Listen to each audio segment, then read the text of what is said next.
వైఎస్ఆర్సీపీకి చెందినటువంటి మహిళా నాయకురాలు మాజీ మంత్రిగా పనిచేసిన విడుదల రజని మన రోజున మీడియాతో మాట్లాడుతూ గొడ్డల పార్టీ అని మమ్మల్ని ఎందుకు అంటారు అసలుకి అని చెప్పేసి తెలుగుదేశం పార్టీని కావచ్చు కూటమి ప్రభుత్వాన్ని ప్రశ్నిస్తుంది. మరి అయితే ఆవిడ వేసినటువంటి ప్రశ్నకి సమాధానం తెలుసుకోవడానికి మనతో పాటు ఉన్నారు ప్రముఖ రాజకీయ విశ్లేషకులు అంకమరావు గారు. సార్ నమస్కారం అండి. నమస్తే సార్, వైఎస్ఆర్సీపీ పార్టీని గొడ్డల పార్టీ అని పదే పేరు పెట్టి అంటున్నారు. మా నాయకుడిని సైకో అని చెప్పేసి అంటున్నారు. అసలు ఎందుకు గొడ్డల పార్టీ అంటారు, మేము ఏం చేసాం అని చెప్పేసి అంటారని చెప్పేసి నిలదీస్తున్నారు విడుదల రజనీ గారు. ఏమంటారు ఆవిడ ప్రశ్నకి సమాధానం? మా ప్రభుత్వంలో మేము ఇలాంటివి చేశామని కూడా ఉంది. నేను కక్ష సాధింపు చర్యల్లో భాగంగా ఇలాంటివి ఎప్పుడన్నా చేశానా, మీరు ఎందుకు ఇలా చేస్తున్నారు అంటే ఆమెను వ్యక్తిగతంగా మాట్లాడుకుంటూ, అలాగే మా పార్టీని ఎందుకు మీరు ఇలా అంటున్నారు గొడ్డల పార్టీ అని చెప్పని ఆమె మాట్లాడుతూ ఉంది. ఇప్పుడు విడుదల రజనీ గారు ఆ పార్టీని వెనకేసుకురావడంలో తప్పులేదు. ఎందుకంటే ఆ పార్టీలో మాజీ మంత్రిగా, మాజీ శాసనసభ్యురాలుగా, ప్రస్తుతం ఆ పార్టీకి కొమ్ముగాసే వ్యక్తిగా ఎక్కువ శాతం మాట్లాడుతున్నది కూడా ఆమె కాబట్టి మహిళల్లో చూసుకుంటూ ఉంటే నాయకురాళ్ళు అంటే ప్రభుత్వంలో ఉండి ఈరోజు మళ్ళీ ఆ పార్టీని వెనకేసుకొని వచ్చే విషయంలో కొంచెం ఆమె ముందు ఉండారు. ఇక్కడ గొడ్డల పార్టీ అని ఎందుకు అన్నారు, గతం వదిలేద్దాం, ఇది తర్వాత వస్తుంది దాని గురించి, ప్రస్తుతం కూడా ఎందుకు అంటున్నారు అని చెప్పి కనుక విశ్లేషించుకుంటే నా విశ్లేషణలో నాకు అర్థమైంది ఏంటంటే జగన్మోహన్ రెడ్డి పుట్టినరోజు నాడు కావచ్చు, అలాగే జగన్మోహన్ రెడ్డి వివిధ సందర్భాల్లో వివిధ ప్రదేశాల్లో పర్యటన చేసినప్పుడు కావచ్చు, అలాగే జగన్మోహన్ రెడ్డి న్యాయస్థానానికి హాజరవడానికి వెళ్ళిన సందర్భంలో కావచ్చు, హైదరాబాద్లో రైతులను పరామర్శించడానికి వెళ్ళినప్పుడు కావచ్చు, ఎక్కడ బట్టినా వాళ్ళు ప్రదర్శిస్తున్నటువంటి పోస్టర్లు ఏంటి ఒక్కసారి కనుక చూసుకుంటా ఉంటే వాళ్ళు మామూలుగా మళ్ళీ అధికారంలో రావడానికి ఏ విధంగా ప్రయత్నం చేయాలనే దానికంటే కూడా వాళ్ళు గంగమ్మ జాతరలో పొటేళ్ళు నరికినట్టు నరుకుతాం, రఫా పొటేళ్ళు నరికినట్టు నరుకుతాం అని చెప్పని వాళ్ళు పోస్టర్స్ పెడతా ఉన్నారు. మామూలుగా రాజకీయ పార్టీ అన్న తర్వాత ప్రభుత్వ విధానాలను విమర్శించడంలో తప్పులేదు. ప్రభుత్వం చేసే తప్పులను ఎత్తి చూపాల్సిన బాధ్యత కూడా ప్రతిపక్ష నేత కాకపోయినా ఏకైక ప్రతిపక్షం అదే కాబట్టి వాళ్ళు ఈ ప్రభుత్వం చేసే పొరపాట్లు ఏదన్నా ఉంటే, కుంభకోణాలు ఏదన్నా ఉంటే వాటిని ఎత్తి చూపే విధానంలో మీరు మాట్లాడితే తప్పులేదు. కానీ పుట్టినరోజు నాడు రక్తంతో ఆయన చిత్రపటాలని, ఎవరైతే జగన్మోహన్ రెడ్డి చిత్రపటాలని రక్తంతో అభిషేకం చేయటం, అలాగే ఈ మధ్య కూడా చంద్రబాబు నాయుడు గారి చేతిలో గొడ్డలు పెట్టిన విధానం, అలాగే నేను ఇందాక చెప్పినట్లు ఈ ప్రదర్శనలో వాళ్ళు మాట్లాడుతున్న విధానం, మళ్ళీ 29లో నువ్వు చేయబోయే విధ్వంసానికి ఎదురు చూస్తున్నావని చెప్పని ఈ మధ్య పెద్ద ఫ్లెక్సీ పెట్టడం, దాని న్యాయస్థానం కూడా వాళ్ళని చొరకలేయటం, ప్రభుత్వాన్ని అలాగే పోలీసులను కూడా ఏంటి మీరు ఇలా నిర్లక్ష్యంగా ఉన్నారని చెప్పి న్యాయస్థానం హెచ్చరికలు జారీ చేయడం చూస్తున్నాం. మరి ఇవన్నీ ఒక రాజకీయ పార్టీ చేయొచ్చా?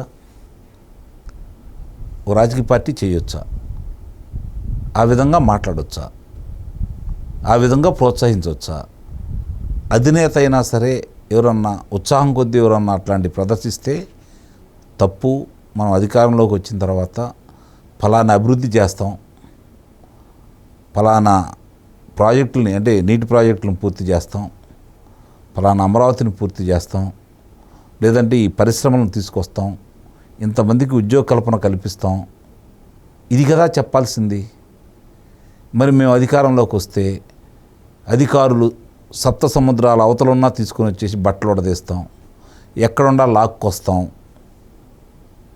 మేమే అధికారంలో రాబోతున్నాం, మీ సంగతి తేలుస్తాం, ఈ విధంగా మాట్లాడుతున్నారు. కాబట్టే గొడ్డలితోటి వాళ్ళ బాబాయ్ గారిని చిత్రవద చేసి చంపారు కాబట్టి దానికి ఇప్పుడు వాళ్ళ ఇంట్లోనే విషయం అవినాష్ రెడ్డి ద్వారా జరిగిందని చెప్పని బయటకు వస్తున్నాయి. కాబట్టి అది వీళ్ళకి ఒక ఆయుధంగా, ఇప్పుడున్నటువంటి అధికార పక్షానికి ఆయుధంగా మారి మీరు మాట్లాడితే ఈ అంశాన్ని బయటికి తీసుకొస్తున్నారు. ఇప్పటికైనా సరే ముఖ్యమంత్రి గారి మీద పెట్టినటువంటి రాతలను చూసిన తర్వాత న్యాయస్థానం కూడా దండించింది కదా, న్యాయస్థానం కూడా హెచ్చరికలు జారీ చేసింది కదా. కానీ మీ నాయకుడు మాట్లాడలేదే ఎక్కడ, ఏమన్నాడు? అదేదో సినిమాల్లో డైలాగ్ కదప్ప, తప్పే ఉందని చెప్పి మాట్లాడాడు కదా. ఏది మళ్ళీ చెప్పండి మళ్ళీ చెప్పండి మళ్ళీ చెప్పండి అని చెప్పని సమర్థిస్తూనే మాట్లాడాడు కదా. కాబట్టి ఇలా మాట అంటున్నారు. అవకాశం మీరు ఇస్తున్నారు, వీళ్ళు కూడా ఆ మాట అనకూడదు, మనం దాన్ని కూడా సమర్థించట్లేదు. ఎందుకంటే వీళ్ళు అధికారంలో ఉన్నారు కాబట్టి దాన్ని అడ్డం పెట్టుకొని తప్పు చేసిన వాళ్ళు మీరు శిక్షలు వేయించండి, ప్రజలు సంతోషిస్తారు.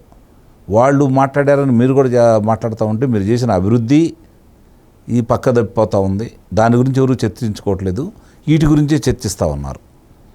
ఈరోజు వచ్చే పరిశ్రమలు కావచ్చు, తీసుకొస్తున్న లోకేష్ బాబు తీసుకొస్తున్నటువంటి విద్యారంగంలో సమూల మార్పులు కావచ్చు, ప్రతిభ సాటిన ఆ విద్యార్థుల గురించి ముఖ చిత్రంలోనే మొదటి పత్రికలో మొదటి పేజీలోనే అందరికీ అర్థమయ్యే రీతిలో అక్కడ ఎవరు తండ్రి కొడుకుల ఫోటోలు లేకుండా చంద్రబాబు నాయుడు గారు కావచ్చు, లేదంటే లోకేష్ బాబు గారు కావచ్చు, వాళ్ళ ఫోటోలు లేకుండా ఈరోజు దాన్ని ప్రచారం చేస్తున్న విధానం కావచ్చు, ఇవన్నీ కూడా జనం చర్చించుకోకుండా ఈ మరి కాగ్నిజెంట్ కావచ్చు, డేటా సెంటర్లు కావచ్చు, మరి ఇప్పుడు గ్రీన్ ఎనర్జీకి సంబంధించింది కావచ్చు, ఆర్సెల్ఆర్ మిట్టలు కావచ్చు, టీసీఎస్ కావచ్చు, ఇట్లాంటి 1,00,000 వస్తూ ఉన్నాయి.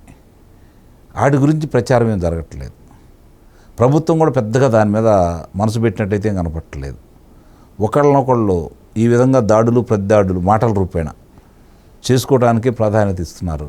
ఇది నిస్సందేహంగా కూడా మంచి పద్ధతి కాదని అయితే నేనైతే చెప్తాను. అందుట్లో అనుమానమే లేదు. రజనీ గారు బాధపడటంలో గతంలో జరిగిన గురించి వీళ్ళు ఒలివేస్తున్నారు కాబట్టి మీరు కూడా పద్దాకులు చంద్రబాబు నాయుడు గారిని వెన్నుపోటుదారుడు అని చెప్పని పదే పదే మాట్లాడుతున్నారు. ఇప్పుడు కూడా మన అంబటి రాంబాబు ఏ విధంగా దోషం చేస్తున్నాడో చూసాం. దాన్ని మీరు వెళ్ళి ఆయనకి జేజేలు బరికారు, అంబటి రాంబాబుకి మద్దతుగా నిలిచారు. కానీ అంబటి రాంబాబు నువ్వు మాట్లాడింది తప్పని చెప్పి ఎక్కడా మాట్లాడలేదు.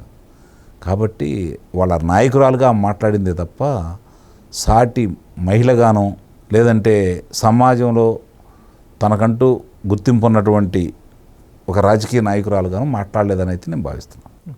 Thank you.